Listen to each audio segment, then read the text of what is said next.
বিসমিল্লাহির রহমানির রহিম।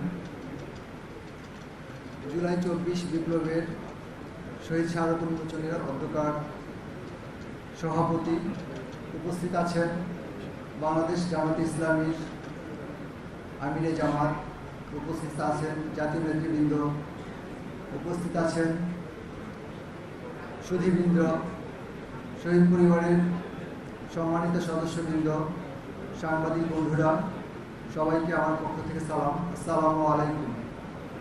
আপনারা প্রায় অনেকেই অবগত আছেন, আমার একমাত্র ছেলে মোহাম্মদ ফারহান ইসলাম ভিয়া ফারহান ফাইয়াস, সে ঢাকা রেসিডেন্সিয়াল মডেল কলেজের একাদশ বিজ্ঞান বিভাগের ছাত্র ছিল।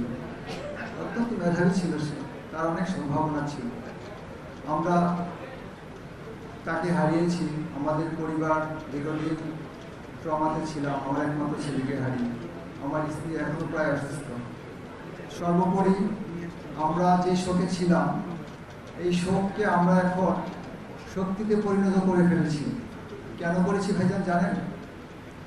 কারণ আমার ছেলে সহ যারা এই আন্দোলনে, এই জুলাই অভ্যুত্থানে শহীদ হয়েছে, তাদের এই আন্দোলনের ফসলটা আমার কেন জানি মনে হচ্ছে যে হারিয়ে যাচ্ছে, বা এটা হাইজেক হয়ে যাচ্ছে। এই ফসলটা, এটার আমার দৃষ্টিতে মনে হচ্ছে যে আমরা ৭১-এ আমার জন্ম, আমি ৭১-এর স্বাধীনতা যুদ্ধের সময় আমি শিশু। আমরা ৭১-এ স্বাধীন হয়েছি, বাট কি পেয়েছিলাম? আমরা একটা জাস্ট ভূখণ্ড পেয়েছি। আমরা কি পরিপূর্ণভাবে স্বাধীন হতে পেরেছি? কিন্তু স্বাধীনতা পরবর্তী যারা রাষ্ট্র পরিচালনা করেছে, তারা সকলকেই আমি দেখেছি, তারা একমাত্র ভারতের তাবেদারি করে গিয়েছে। তো ভারতের তাবেদারি যদি করে থাকে, তাহলে আমরা কি করে স্বাধীন হলাম ভাই? এবারে যে ২৪শে অভ্যুত্থানে যারা আমার ছেলে সহ যারা জীবন দিয়ে শহীদ হয়েছে, তাদের এই ত্যাগ, তাদের এই আত্মত্যাগ, ইভেন প্রায় ২২,০০০ আহত যোদ্ধা, তাদের এই যে ত্যাগ, আমি বলবো এই ত্যাগের বিনিময়ে আমরা কি আবারও তাদের ভারতের তাবেদারি করতে চাই? সুতরাং এটা কোনো ক্রমেই হতে দেওয়া যায় না। আজকে দেখেন, সে ফেসিবাদীরা পালাতে বাধ্য হয়েছে, কিন্তু এখনো ফেসিবাদীর দোষারোপ পেতে আছে কি করে এই দেশে আবার থাবা মিলবে। আমি গতকালকে ফেসবুকে দেখতে পেলাম যে সে ফেসিবাদীর সেই রাক্ষসী হাসিনা নাকি আজকে ফেসবুকে লাইভে আসবে।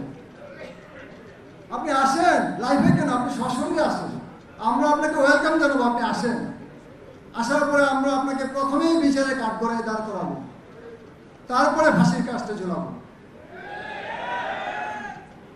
আমি আমার সংক্ষিপ্ত বক্তব্য আমি বেশি দীর্ঘায়িত করব না। যারা এই আন্দোলনের ফসলের বিনিময়ে যারা নিজেরা একতরফাভাবে সুবিধা নিতে চাচ্ছেন, কয়েকটা রাজনৈতিক দল, আমি বলবো জামাতে ইসলামী বাদ দিয়ে, যারা খুব দ্রুত নির্বাচন করে অস্থির হয়ে যাচ্ছেন। কেন? আপনারা সেই ফেসিবাদের মতন আপনারা কি আবারও এই দেশকে লুটেপুটে খাওয়ার জন্য নির্বাচনের জন্য অস্থির হয়ে গেছেন? এটা কিন্তু আমরা শহীদ পরিবারের পক্ষ থেকে, আহত পরিবারের পক্ষ থেকে আমরা কেউ মেনে নিতে পারবো না। আমি আমার সংক্ষিপ্ত বক্তব্যে আমি বলবো যে আমার ছেলে সহ যারা শহীদ হয়েছে, তারা এই দেশের একটা সুন্দর রাষ্ট্র চেয়েছিল, যাতে করে এই দেশে কোনো অন্যায়, অবিচার, আপনার ব্যাংক লুট, জালিয়াতি, ইভেন তারা যে দুর্নীতি করেছিল, সেই দুর্নীতিগ্রস্ত, বা আমাদের সর্বোপরি আমাদের যে ভোটাধিকার হরণ করেছিল, সেই ভোটাধিকার, আমাদের মৌলিক অধিকার, এগুলো যেন আমরা আর বঞ্চিত না হই। সেই জন্য আমি বলবো, আমাদের ইলেকশনের আগে সর্বপ্রথম আমাদের শহীদ পরিবারদের বিচার দরকার। প্রথমে আমরা বিচার, তারপরে সংস্কার, তারপরে আমি বলবো নির্বাচন। এর আগে এই দেশে আমরা কোনো নির্বাচন মেনে নিতে পারি না। আর আমি বাংলাদেশ জামাতে ইসলামীর কাছে আমি আহ্বান জানাবো, বাংলাদেশ যেহেতু একটা ইসলামিক রাষ্ট্র, এখানে যতক্ষণ পর্যন্ত কোরআনের আইন চালু না হবে, প্রবর্তন না হবে, ততক্ষণ পর্যন্ত এই দেশে শান্তি কামনা করা যায় না। সেই জন্য আমি বলবো, যারা ইসলামী সমমনা দল আছে, তাদের সাথে আপনারা একত্রিত হয়ে আমরা একটা ছোট্ট বাংলাদেশ, একটা ছোট্ট দেশ, এখানে এত ইসলামিক দল, আমরা কেন একত্রিত হয়ে দেশ গড়ার কাজে লিপ্ত হতে পারি না? আমি আজকের এই মঞ্চ থেকে আমি আহ্বান করব, আপনারা ইসলামী রাষ্ট্রগুলোর সাথে সম্মিলিতভাবে দেশ গড়ার কাজে লিপ্ত হন। এই আহ্বান রাখে আমার সংক্ষিপ্ত বক্তব্য শেষ করতেছি। ধন্যবাদ। আসসালামু আলাইকুম।